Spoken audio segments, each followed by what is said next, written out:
प्रदेश में राज्य स्तरीय विकसित भारत युवा संसद महोत्सव संपन्न हुआ। उच्च शिक्षा मंत्री योगेंद्र उपाध्याय ने कहा कि ये महोत्सव प्रधानमंत्री नरेंद्र मोदी के मार्गदर्शन से युवाओं की नीति निर्माण में भागीदारी को बढ़ावा देता है। 28 और 29 मार्च को आयोजित इस प्रतियोगिता में 240 युवाओं ने भारतीय संविधान और उसके मूल्यों पर चर्चा की। मंत्री ने युवाओं को संवाद और शिष्टाचारपूर्ण तरीके से अपनी बात रखने के लिए प्रेरित किया और बताया कि ये युवा देश की संसद में उत्तर प्रदेश का प्रतिनिधित्व करेंगे।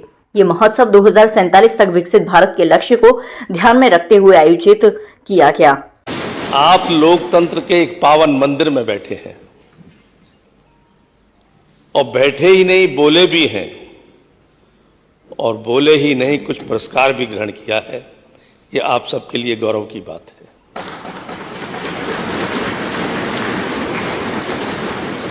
मित्रों, ये वो स्थान है जहां 25 करोड़ में से 403 लोग सेलेक्ट होकर बैठते हैं। वो सौभाग्यशाली लोग, उस जगह आपको बैठने की अनुभूति महसूस हो रही होगी,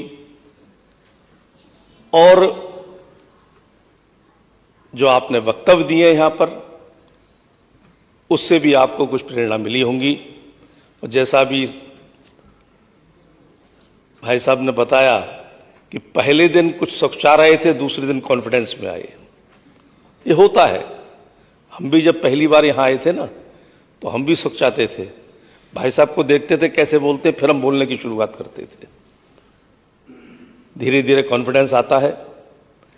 लेकिन आप उस जगह बैठे हैं, जैसा मैंने कहा कि लोकतंत्र का पावन मंदिर है ये, और लोकतंत्र विश्व का सबसे सर्वोत्तम तंत्र है शासन करने का।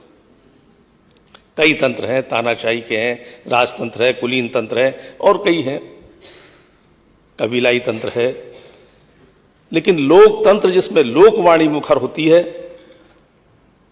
वह ये स्थान है, उसका मंदिर। भारत के चिति में है लोकतंत्र। भले ही राजतंत्र रहा हो कभी यहां पर, लेकिन उसकी चिति में लोकतंत्र है। अगर हम पौराणिक स्थिति में जाएं, प्रभु श्री राम, वहां पर भी एक धोबी के कहने से राज्य में एक बहुत बड़ी उथल पुथल उन्होंने स्वयं की थी। यह राजतंत्र में लोकतंत्र था। अब विडंबना है, कई जगह लोकतंत्र में राजतंत्र शामिल होता जा रहा है, लेकिन अभी इस देश की चिति में लोकतंत्र है। भगवान कृष्ण में उनका एक मित्र सुदामा, जो अकिंचन था, लेकिन दरबार में पहुंच सकता अपनी फरियाद लेकर अपने मित्र से मिलने, यह राजतंत्र में लोकतंत्र था। कहने को राजतंत्र रहा होगा, लेकिन लोकवाणी कितनी मजबूत थी, वह इस बात का प्रतीक है। और संसदीय लोकतंत्र उसमें सर्वोत्तम है, जिसमें आप यहां बैठे विचारों का आदान प्रदान किया। और मुझे अब इसको कहने में कोई शक नहीं कि मोदी जी ने जो विजन दिया है विकसित भारत का, और उसमें देखिए हर पहलू को टच कर रहे हैं वो, जिसमें एक पहलू यह भी है कि आने वाली पीढ़ी जिस लोकतंत्र की प्रहरी बनेगी, उसको अभी से परिपक्व बनाया जाए, अभी से प्रवीण बनाया जाए।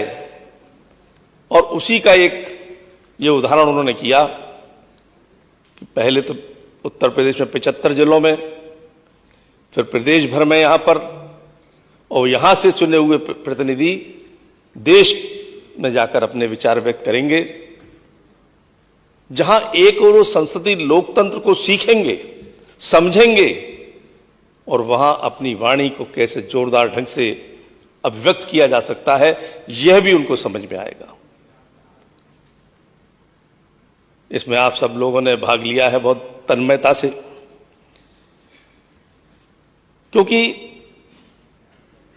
आप आने वाली पीढ़ी है, आने वाली नस्ल है, आने वाला देश आपके कंधों पर टिका हुआ है। सामाजिक दायित्व, आर्थिक दायित्व, राजनीतिक दायित्व, ये सब आने वाली पीढ़ी के कंधों पे आने वाले हैं। और मेरे नेता मोदी जी एक विजनरी नेता है। वो आने वाला भारत कैसे हो, कैसा हो, उसकी युवा शक्ति परिपक्व होकर कैसी बने, इस सब के लिए हर पहलू पर वो काम कर रहे हैं। जब वो कहते हैं कि 2047 में विकसित भारत का निर्माण करना है, ये सब आप जानते हैं कि जब मोदी जी ने शासन संभाला था तो भारत विकासशील देशों में निचले पायदान पे था। आज उनके शासनकाल में 11-12 साल के में छलांग लगाई है, 13वीं अर्थव्यवस्था से 5वीं अर्थव्यवस्था पर पहुंच गया है। यानी हम उस देश को पीछे छोड़ चुके हैं जिसने कभी हम पे हुकूमत की थी। ब्रिटेन हमसे पीछे हो गया है और वो इस पर तसल्ली नहीं है उनको। कैसे धीरे धीरे विकसित हो, विकसित देश बने, विकसित राष्ट्रों में भारत का नाम हो, इस दृष्टि से उन्होंने एक विजन दिया है पूरे देश को। विकसित भारत 2047 और सर्वांगीण विकास हो देश का, यानी समुद्र के तल से लेकर आसमान अंतरिक्ष के ऊंचाइयों तक, जैसा अभी एक वक्ता ने जिक्र किया, चंद्रयान तक, मंगलयान तक हमने ऊंचाइयां हासिल की हैं, तो सागर के तल पर जाकर गहराइयां भी हासिल की हैं। सर्वांगीण विकास हो, उसमें एक विकास यह भी है जो आप लोगों के अंदर विकसित किया जा रहा है। लोकतंत्र के प्रति जागरूकता, जिम्मेदारी, उसमें अभिव्यक्ति की प्रवीणता और लोकतंत्र के प्रति प्रतिबद्धता।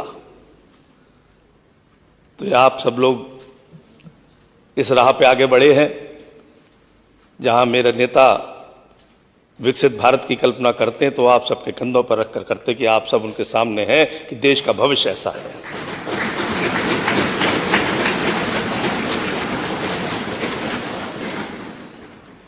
जब वो देश के लिए सब कुछ निछावर करते हैं, तन समर्पित, मन समर्पित और ये जीवन समर्पित, चाहता हूं मातृभू मैं तुझे कुछ और भी दूं, इदम राष्ट्राय इदम नमम, यह उनका आदर्श वाक्य है। तो आप लोगों के लिए भी संदेश छोड़ते हैं, आपको भी धीरे तराशते हैं। तलाश कर तराशना यह अच्छे गुरु का काम है, यह अच्छे नेतृत्व का काम है और हमें फख्र है कि हमें ऐसे नेता मिले हैं। आप सबका भविष्य उज्जवल हो, सुखद हो, इसी कामना के साथ अपनी वाणी को विराम देता हूं। धन्यवाद।